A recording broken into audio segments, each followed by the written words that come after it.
50টা রাজনৈতিক দল 50টা ব্যাপারে অনেক কিছু অপিনিয়ন থাকতে পারে, তার উপরে ভিত্তি করে ওই একমত হব ওই চিন্তা করে আপনি তো আর এই নির্বাচনকে পিছিয়ে নিতে পারেন না, বা আপনি এটাকে একটা ঘোলাটে পরিবেশ সৃষ্টি করতে পারেন না। ডিসেম্বর আগে তো অবশ্যই নির্বাচন করা সম্ভব। জনসম্মুখে বললেই পারে, যদি জনকল্যাণমুখী কোনো সংস্কারে আমরা একমত না হই তাহলে সেটা তো জনগণ আমাদেরকে প্রত্যাখ্যান করবে।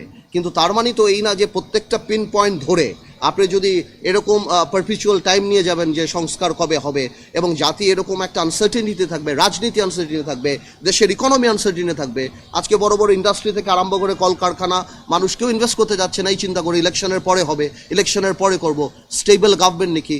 বৈদেশিক যারা আমাদের বন্ধু বান্ধব বা অন্যান্য দেশ আছে তারাও পর্যন্ত এই সরকারকে ওই সিরিয়াসলি তারা নিবে না। কিন্তু সংস্কারের নাম বলে নির্বাচনকে যদি পেছানো যায়, এবং একটা সরকার, একটা দায়িত্বশীল সরকার যখন বলে ডিসেম্বর থেকে জুনের মধ্যে নির্বাচন হবে, এই ধরনের আনসার্টেনিটি থেকে দেশকে কোনোদিনও একটা সরকার ঠেলে দিতে পারে না। একটা নির্বাচনী রোডম্যাপ কংক্রিট থাকতে হবে। দেখুন, আমরা এই সরকারকে আনার জন্য জেলে গিয়েছি, জুলুম সহ্য করেছি, নির্বাচন বয়কট করেছি, রাজপথে সব জায়গায় আমরা ছিলাম। আমরা কোনোভাবেও চাই না এই সরকার ফেল করুক।